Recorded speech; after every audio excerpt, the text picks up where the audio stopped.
Brewster here with New Brewster's Millions of Rants, and this is Happy New Year 2024, and this is the annual kind of year-end special where we kind of usher out the previous year and usher in the new year, 2023, of course, heading into 2024. And before I do anything else in this episode, the first thing I want to do after my jam there is thank everybody. Thank the viewers and supporters and all the, the requests and the comments and the excitement in the air surrounding my channel. Of course, I got the Play Button Award this year from YouTube, and we hit, 100,000 subscribers. We're inching our way to 103,000 subscribers, which is awesome. But I want to thank everybody because that's kind of the highlight of the entire year. That play button's awesome, and it's sitting right over there.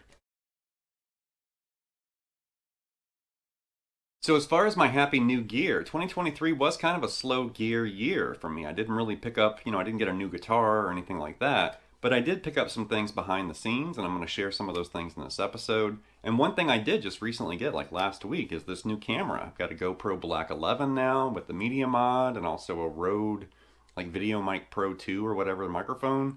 But the new rig, I'm kind of still getting used to it and dialing it in. But it definitely sounds and looks better than my previous rig, which was a GoPro 8. So definitely the upgrade was needed, and I'm happy with this new gear.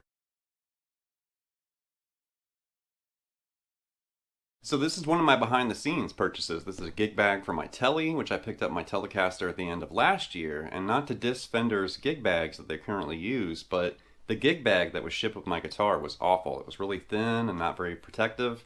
And I'm a big gig bag kind of player. I like using gig bags. You can put it on your shoulder, and that frees up your hands, for an amp and a pedal board, like at a gig or a, recording session or a clinic or something.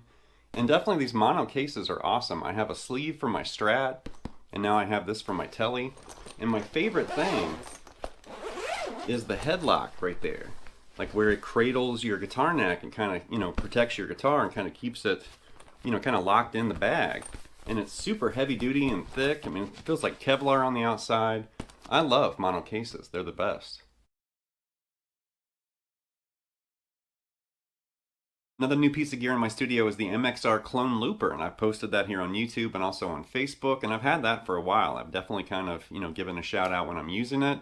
I definitely used it during the opening jam, looping the backing behind me while I was playing. But definitely a very cool loop pedal. I previously used the TC Electronic Ditto Looper, which I'd had for a long time, and I decided to upgrade that, which was earlier this year, like I said, but definitely a great loop pedal. MXR rocks. This was a very minor gear purchase this year, but it actually made a big difference, and that's why I'm sharing it now, and that's the tuner buttons on my Paul Reed Smith Vela, which I got this guitar back in 2020, and previously it had these big chrome tuner buttons, which were fine, but I felt like they were kind of large, and they didn't really seem like they fit the guitar. I saw these online, they looked smaller and kind of sleek, so I ordered them. I think they were like 12 bucks. They showed up, I installed them, and I couldn't believe the difference. Like when you're changing strings or just tuning, obviously cosmetically too. And this is really just a good lesson in upgrading or kind of tweaking your guitar. You don't have to spend a lot of money. Tuner buttons or maybe a pick guard, volume and tone knobs or something. Even the screws, I've mentioned this in other episodes before. Maybe just buying new screws and getting rid of rusty, cruddy looking screws, or maybe you can go from chrome to black or gold or something like that to really kind of change the appearance of your guitar. Like very minor upgrades and little tweaks, but they do make a big difference. I also got a new shipment of Hawk picks this year from Rob over in England, and I love these picks. I've been using them for like the last 8 years or so, and there's like an assortment of different colors. I actually included some of these with shipments from my album, Dream Cycle, which came out back in October, and I did want to share that the black ones, like these are the official Late Night Lessons, guitar picks from Hawk.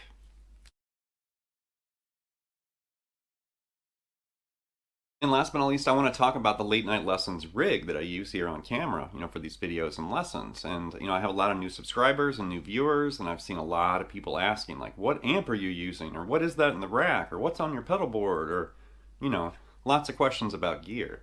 So I haven't talked about this in a while, so I'm going to share an image kind of explaining what my amp is, and then also another image kind of showing what's on my pedal board.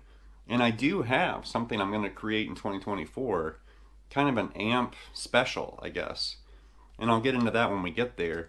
But the first image I'm going to share is my amp. So it's a Behringer a V-Amp Pro rack unit in this Gator retro rack, rack case, and the Headrush, 112 powered, cabinet. And that Headrush cabinet is awesome.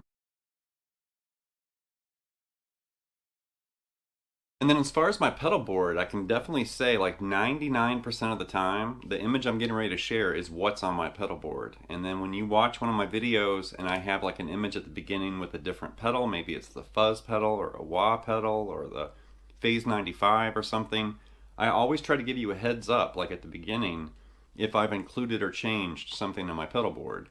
So if you don't see an image with a different pedal, then it's basically like the standard, like what you're going to see in this image I'm going to share.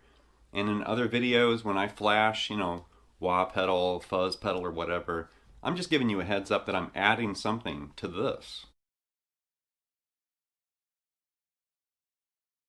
That's going to wrap this episode of Brewster's Millions of Rounds with Happy New Year 2024. And I definitely want to take a second here and thank everybody here on YouTube for the views and support here directly. Not to mention the supporters over on Patreon who are keeping the lights on. Thank you, Patreon supporters.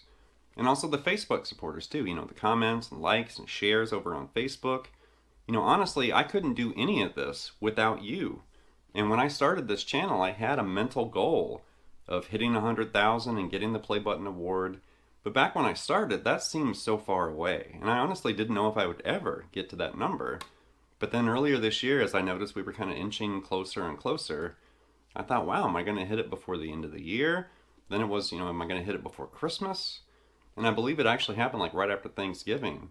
But I want to thank everybody. I mean, I can't tell you how excited and how just, good it felt to open that package and see the award and see Late Night Lessons with David Brewster on it. Definitely that was a huge moment and the highlight, like one of the big highlights of this year for sure. So thank you. And I definitely want to wish you a happy new year. And in the meantime, please leave some feedback and comments, subscribe to Late Night Lessons, and I'll be back before you know with more content and material. Thank you.